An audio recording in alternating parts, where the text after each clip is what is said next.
Sean Diddy Combs is in full panic mode right now, and for the first time since his conviction, we're seeing genuine fear from someone who's spent decades being untouchable.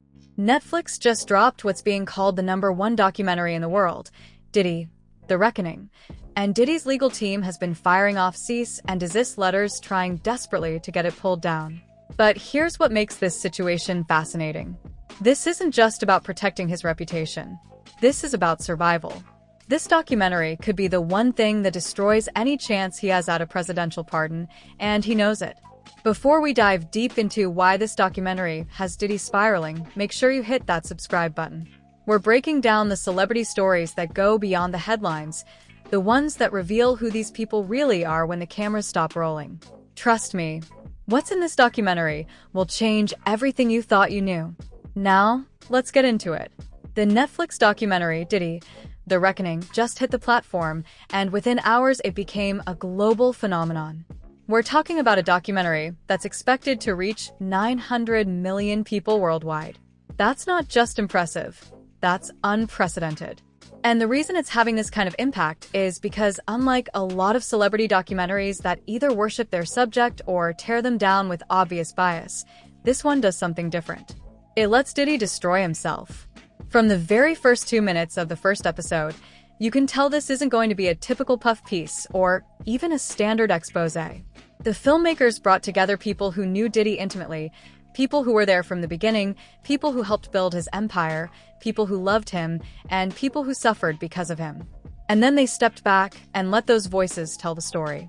The result is devastating, not because anyone is making wild accusations, but because the truth, told plainly and honestly, is damning enough on its own. One of the most shocking revelations comes from Burroughs, the man who helped Diddy found Bad Boy Records. This isn't some random person with an axe to grind. This is someone who was there at the very beginning, who believed in Diddy's vision, who helped turn that vision into reality. And what Kurt revealed in the documentary has people reeling. He claims he witnessed Diddy slap his own mother and call her a derogatory name. Let that sink in for a moment. If someone is willing to treat their own mother that way, what does that tell you about how they'll treat everyone else in their life? That revelation alone is enough to make people reconsider everything they thought they knew about Diddy. Because we've all seen the public persona, the mogul, the businessman, the person who talks about family and loyalty and building something meaningful. But if the foundation of who you are includes violence and disrespect toward the person who gave you life, then everything else becomes a performance. Everything else becomes a carefully constructed lie designed to hide who you really are. The documentary also features claims from other significant people in Diddy's life. There's discussion of Kim Porter and the allegations surrounding their relationship. There's Ollie Day making shocking statements. There's Misa Hilton providing her perspective. Each person adds another layer to the picture, and what emerges is a portrait of someone who has been protected, enabled, and allowed to operate with impunity for decades because of his power, his money, and his influence. But here's what makes this documentary particularly powerful. It shows Diddy's own manipulation tactics in action. It reveals how he had his fingers in media, including YouTube, controlling narratives and silencing critics. It exposes the network of people around him who felt comfortable harassing women, threatening women, laughing at women because Diddy created a culture where that behavior was acceptable, even encouraged. These weren't rogue actors. These were people operating with Diddy's blessing, doing his dirty work, protecting his interests at the expense of other people's safety and dignity. And the documentary shows something else that's crucial. It reveals the mentality of some of the jurors who heard his case. Some of them are on camera essentially saying that yes, abuse happened, but the victims came back, they enjoyed the luxury lifestyle, so how bad could it really have been? That mindset, that twisted logic that blames victims for not leaving fast enough or for being seduced by wealth and opportunity, is exactly why people like Diddy get away with their behavior for so long. It's exactly why the cycle continues. Now, let's talk about why Diddy is so desperate to get this documentary removed. On the surface, you might think it's just about reputation management. He's already been convicted and sentenced to 50 months. The damage is done, right? But that's not how Diddy sees it. He's looking at the bigger picture, and the bigger picture includes the possibility of a presidential pardon. Diddy has been reportedly begging for a pardon, and under normal circumstances, someone with his level of fame and connections might have a shot.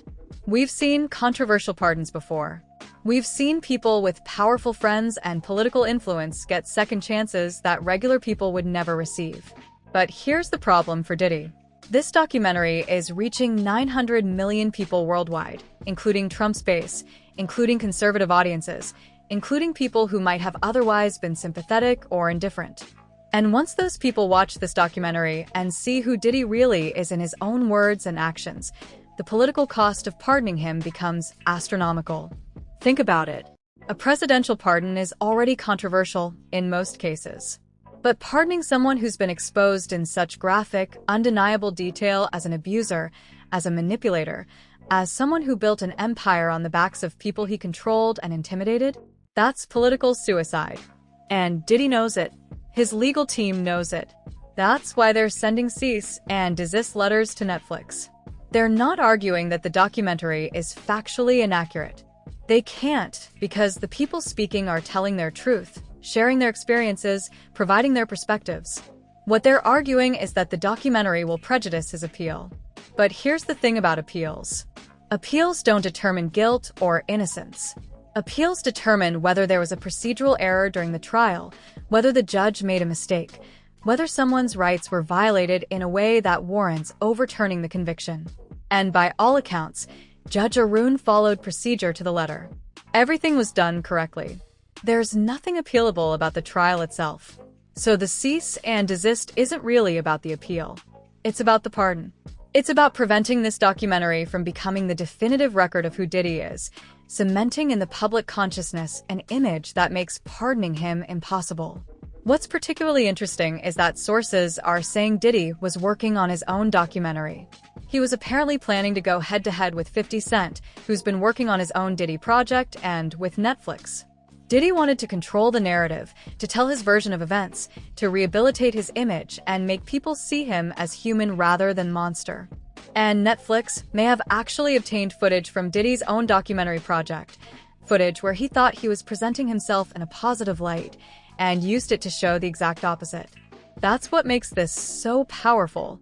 Diddy thought he could manipulate the story the way he's manipulated everything else in his life. He thought he could craft a narrative that would make people sympathetic, that would make them question what they'd heard, that would restore some version of his public image. But instead, his own words, his own footage, his own carefully curated material has been used to expose the truth. He's been hoisted on his own petard, destroyed by his own hubris. During his trial, Diddy's legal team showed an 8-minute video blog that was basically fluff, manufactured emotion design to make him look vulnerable and human.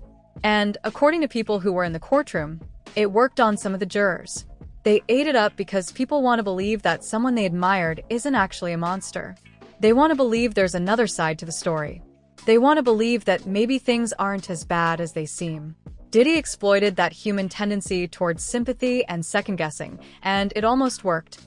But this Netflix documentary doesn't give you room for that kind of rationalization. It's not emotional manipulation. It's not asking for your sympathy.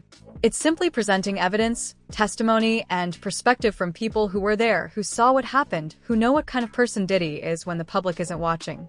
And the picture that emerges is chilling. One of the most disturbing aspects of the documentary is how it reveals the extent of Diddy's enablers. These are people who knew what was happening, who witnessed abuse, who participated in the culture of intimidation and control, and said nothing. Some of them profited off their relationship with Diddy. Some of them lived off him. Some of them partied with him and enjoyed the lifestyle. And because they were comfortable, because their needs were being met, they ignored or excused the suffering of others. This is how powerful people get away with terrible behavior for so long. It's not just about their own actions. It's about the network of people around them who choose complicity over accountability. It's about the friends who say nothing, the family members who look the other way, the business associates who prioritize profit over principle. Diddy didn't operate in a vacuum. He operated with the full knowledge and often active participation of dozens, maybe hundreds of people who could have spoken up and didn't.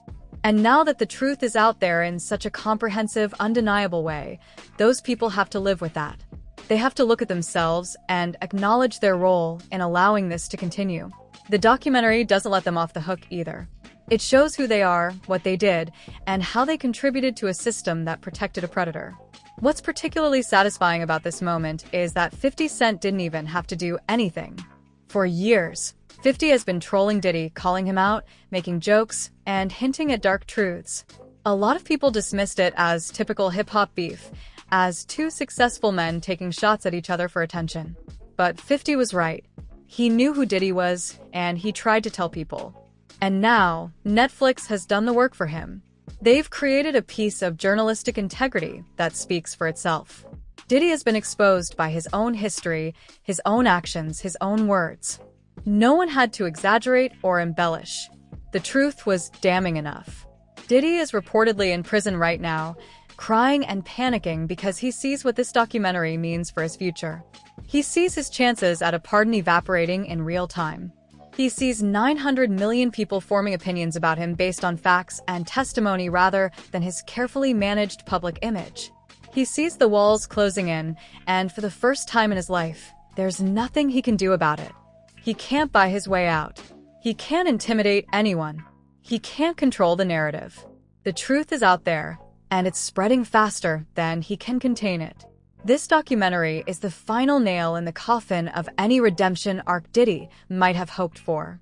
Because even if he serves his time, even if he behaves perfectly in prison, even if he comes out talking about transformation and growth, people will have seen this documentary. They'll know who he really is. They'll remember what he did. And they won't forget.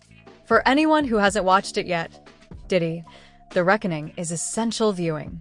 Not because it's entertaining in a traditional sense, but because it's a masterclass in how power corrupts, how enablers facilitate abuse, and how the truth, when finally told, can be more powerful than any PR campaign or legal strategy. So what do you think? Have you watched the documentary? Does it change how you see Diddy's case and his chances at a pardon? Let me know in the comments, and make sure you're subscribed because we're going to keep following this story as it develops.